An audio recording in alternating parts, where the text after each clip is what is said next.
All right, influence decoders. Welcome back. Ready for another deep dive? Today we're going to be looking at predictive programming, hidden truths, and social consent. Ooh, These ideas have been kind of swirling around online, yeah, and they're really interesting, but as always, we're going to apply our critical thinking skills absolutely. and really try to get to the heart of the matter, right? Yeah, I think it's really easy to get swept up in the mystery of these ideas. I mean, they tap into a very human need to understand the world and Yeah. to feel in control, especially, when things feel chaotic or unfair. Yeah, totally. And it's like we're always looking for patterns and explanations for things, even when they might not actually be there. Right. So let's start with predictive programming. Okay. So this is the idea that the media we consume, movies, shows, books, Uh-huh. could actually be subtly like prepping us Yeah. to accept certain events or societal shifts in the future, Interesting. almost like planting seeds in our minds without us even realizing it. It's fascinating how this theory connects to our cognitive biases. Oh, yeah. Go ahead. Like, for example, apophenia, Apophenia. which is our tendency to see meaningful patterns in random or unconnected data. Like, our brains are hardwired to see connections, right? Like, Yeah. that's essential for survival and learning, but it can also lead us astray. Okay, so that explains why some people see hidden messages in everything, from like song lyrics to like the designs on a cereal box. Right. But what about all those times when The Simpsons seemed to predict real-world events, Okay. like Trump's presidency or even like Lady Gaga's Super Bowl performance? I think it's easy to fall into the trap of confirmation bias with these kinds of Mm. examples. Yeah. We tend to remember the hits and forget the misses. Hmm. And with a show as long running and as satirical as The Simpsons, it's statistically probable that some of their jokes are just going to coincidentally align with future events. Yeah, It doesn't right. necessarily mean that the writers are psychic or part of some grand conspiracy. Right, because we could look closely enough and find patterns and connections like almost anywhere, right? Yeah. So how do we distinguish between like genuine predictive programming and just like, creative coincidences or clever social commentary? I think one key distinction is intent. Okay. Like genuine predictive programming, if it exists, would involve a deliberate effort to shape public perception and behavior. So like wartime propaganda. Exactly. Yeah. Where you're using very carefully crafted messages to, demonize enemies and promote patriotism. Okay. Whereas creative works, even those with like dystopian themes, like Orwell's 1984, Yeah. often serve as critiques of existing power structures or societal trends. Right. So 1984 wasn't necessarily predicting a specific future, No, but it was more highlighting the potential dangers of totalitarianism and surveillance, exactly. which were already present in Orwell's time. Yeah, it served as a warning, like a thought experiment, Uh-huh. exploring the potential consequences of unchecked power. Okay. And I think the reason it continues to resonate today is because those themes are still so relevant. Yeah.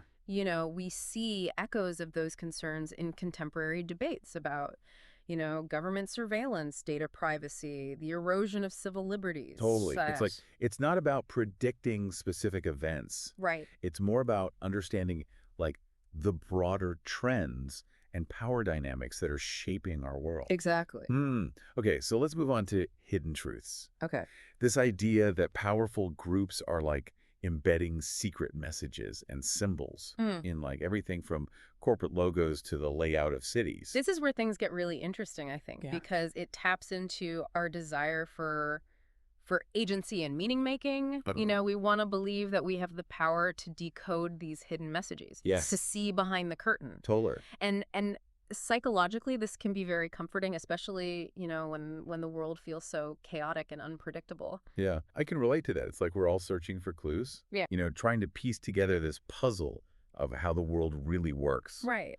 So when someone points out a supposed hidden symbol in a corporate logo or a historical monument, it feels like a validation It does. of that search. Yeah, But we need to be cautious about jumping to conclusions. absolutely. Right. There's a difference between intentional symbolism, like the deliberate use of imagery in propaganda or advertising, Right. and subjective interpretations, which are often influenced by our own biases and preconceived notions. So just because someone sees a pattern doesn't mean that it was intentionally put there. Exact. Think of it like those optical illusions where you can see two different images depending on how you focus your attention, Oh, yeah. you know? Okay, that makes sense.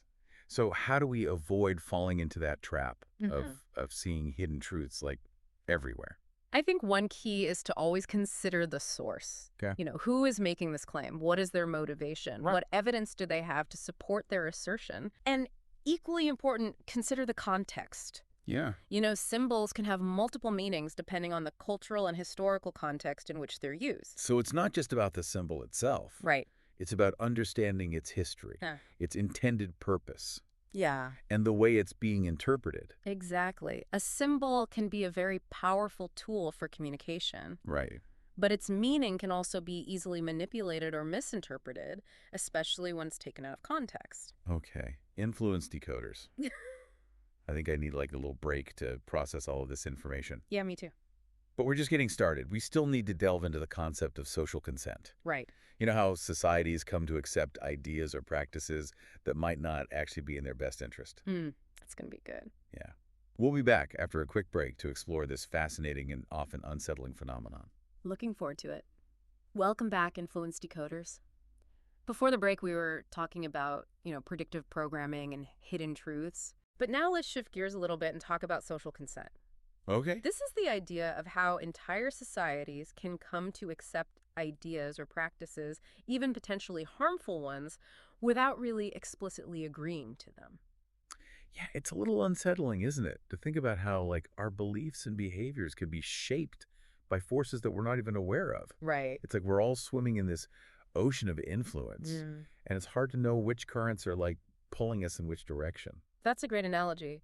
And to understand those currents, we need to kind of dive deeper into some of the mechanisms at play. Okay. And one framework that I think is really helpful for understanding this is the concept of manufactured consent, Manufactured consent. which was developed by Noam Chomsky. Okay. And it argues that the media can play a really powerful role in shaping public opinion Mhm. to align with the interests of those in power, often through very subtle and insidious means. So it's not necessarily about, like, outright censorship or propaganda, Right. but more about framing the narrative Ex- in a way that benefits those in control.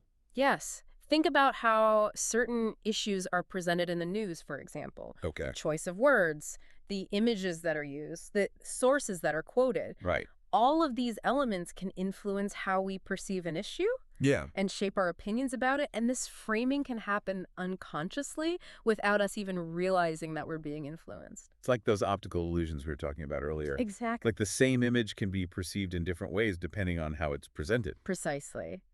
And another important concept to consider here is hegemony. Hegemony. It's a term coined by Italian philosopher Antonio Gramsci, Okay. and it describes how dominant cultural norms and values can be used to maintain existing power structures.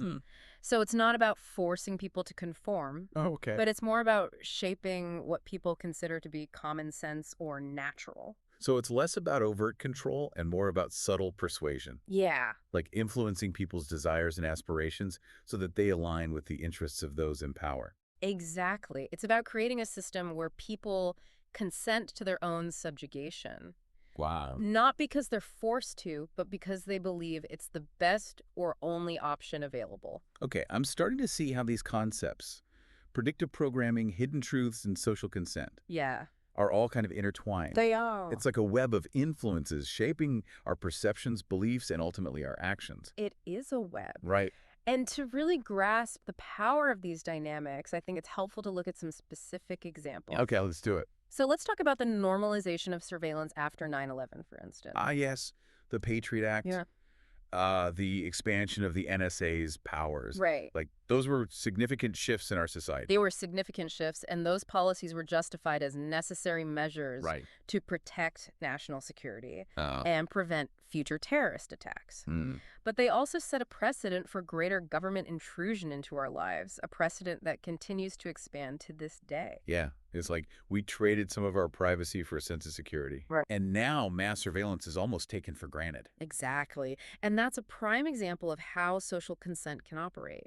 It's not always about overt coercion. Often it's about creating a climate of fear. Yeah. presenting a problem, and then offering a solution that seems necessary even if it comes at a cost. And that solution then becomes the new normal, It does. even if it erodes our freedoms or undermines our values. Exactly. Wow, this is really making me think about all the ways we might be consenting to things without even realizing it. It's a critical awareness to cultivate because once we recognize these patterns, Yeah. we can start to question them, challenge them, and ultimately make more conscious choices about how we want to live and the kind of world we want to create.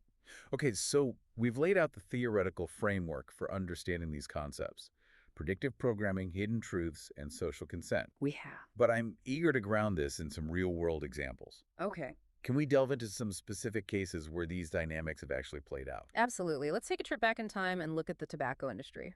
Okay. It's a classic case study in how powerful entities can shape public perception and influence behavior. Okay. I'm intrigued. Tell me more. For decades, the tobacco industry knew that cigarettes caused cancer. Yeah. Their own internal research confirmed the health risks. Yet they embarked on this massive and incredibly effective campaign to downplay those risks and manufacture doubt in the minds of the public. It's like that famous quote, doubt is our product. Precisely. They understood that if they could create enough confusion and uncertainty, they could delay regulation, Uh-huh. protect their profits, and keep people smoking, Wow. even as the evidence of the harm mounted. So it wasn't just about hiding the truth, it was about actively distorting it, Really? creating a counter-narrative that benefited their bottom line. Exactly. And they used a variety of tactics to achieve this. They funded their own research that downplayed the risks. Wow. They discredited legitimate scientific studies. They created front groups that appeared to be independent. But were actually funded by the industry. And they launched massive advertising campaigns that glamorized smoking Right. and associated it with positive attributes like freedom, sophistication, rebellion. Wow, that's a masterclass in manipulation. It is. And it worked for a long time, didn't it? It did. Smoking was socially acceptable, even fashionable for decades, despite the growing evidence of its dangers. It was. And this is where the concept of social consent really comes into play. People weren't necessarily consciously choosing to harm themselves. Right. They were making choices based on the information they had, information that had been carefully curated and manipulated by a powerful industry Right. that had a vested interest in maintaining the status quo. So it's not just about individual choices. Right. It's about understanding the broader context, Yes. the systems of influence that are shaping those choices. Exactly. And this is why it's so important to develop those critical thinking skills, Yeah. to be able to evaluate information, identify biases, and question the narratives that we're being fed. That's a powerful takeaway. We need to be aware of the forces that are shaping our perceptions and beliefs so that we can make truly informed choices. Absolutely. And this is particularly relevant in the digital age, Okay. where we're bombarded with information from all directions. Right. The internet has become a breeding ground for misinformation, conspiracy theories, and targeted manipulation. Yeah, it's like a double-edged sword. On the one hand, we have access to more information than ever before. Right. But on the other hand, it's harder than ever to discern what's true, what's accurate, and what's been intentionally designed to mislead us. And that's why it's more crucial than ever to develop media literacy skills to be able to navigate this complex information landscape Yeah. and make sense of the noise. Okay, I'm ready to delve into the digital rabbit hole and explore how these concepts, predictive programming, hidden truths, and social consent, Let's do it. all play out in the online world. Influence Decoders, we're back and ready to wrap up our deep dive into predictive programming, hidden truths, and social consent. It's been quite a journey, hasn't it? Yeah, we've explored some really mind-bending concepts and unsettling examples, from the subtle manipulation of media narratives to the just blatant distortion of truth by powerful industries. And as we kind of shift our focus to the digital realm, Right. these dynamics become even more complex and pervasive. Yeah, because the internet, with its vast ocean of information and its echo chambers of misinformation, presents a unique challenge for critical thinking and just discerning truth from falsehood. It really does. It's like a digital hall of mirrors, right? Yeah. Reflecting back our biases and amplifying those existing divisions. Totally. And that's where algorithms come into play. Yeah. Right? These mathematical formulas that are designed to keep us engaged and scrolling often end up trapping us in these like feedback loops Right. where we're shown content that aligns with our existing beliefs. Yeah. And it just reinforces those beliefs, even if they're based on inaccurate or incomplete information. It's like being stuck in an echo chamber. Yeah. Hearing only what we want to hear, even if it's not the full story. Exactly. And social media platforms, with their emphasis on likes and shares and virality, Wow. have become breeding grounds for this like gamification of conspiracy. That's true. It's almost like a treasure hunt. Yeah. Searching for hidden clues in everything from news headlines to like celebrity Instagram posts. And that can be so addictive. Right. The feeling of being like in the know, Yes. of having access to this secret knowledge that most people don't, can be a really powerful motivator. Absolutely. So it's crucial to be aware of these dynamics, Okay. to understand how our own cognitive biases and the algorithms that shape our online experiences Right. can lead us down these rabbit holes of misinformation. So how do we navigate this digital minefield? How do we develop the critical thinking skills and the media literacy to actually discern truth from falsehood Yeah. in a world where information is so easily manipulated and amplified? It's a challenge we all face, and there's no easy solution. Yeah. But there are some key strategies that we can adopt. The first is to cultivate a healthy skepticism. Okay. Don't just accept information passively, especially if it confirms your existing beliefs or triggers strong emotional responses. Because our emotions can really cloud our judgment, right? Absolutely. And make us more susceptible to manipulation. They can. So when you encounter a claim, especially one that seems sensational or too good to be true, Mm-hmm. pause and ask yourself, what's the source of this information? Okay. What's their motivation? What evidence do they provide? So we need to be discerning about where we get our information from. Yes. But what about all those fact-checking websites? Can we rely on those to sort out the truth? Fact-checking websites can be valuable resources, but it's important to remember that they're also subject to biases. Okay. Just like any other source of information, it's important to consider the perspective of the fact-checker Right. and to evaluate the evidence that they present. So even when we're trying to get to the truth, we need to be critical of the sources we consult. Yes. It's like we need to become our own fact-checkers. Exactly. And another important strategy is to diversify your information diet. Oh. Don't just rely on a single source or a single perspective. Yeah. Seek out diverse viewpoints, even those that challenge your own assumptions. It's like getting a second opinion from a doctor. Exactly. You want to make sure you're getting a well-rounded perspective before making any important decisions. And finally, remember that critical thinking is an ongoing process. Right. It's not a destination, it's a journey. Yeah. Be willing to change your mind when presented with new evidence. Don't be afraid to admit you were wrong or to adjust your beliefs as you learn more. It's about embracing that intellectual humility Yes. and recognizing that we don't have all the answers. And that's okay. Yeah, and that's actually the foundation of lifelong learning. Yeah, it is. And remember, you're not alone in this journey. Okay. There are communities of critical thinkers, researchers, and activists who are working to expose misinformation, challenge power structures, and build a more just and equitable world. Well, that's encouraging to hear.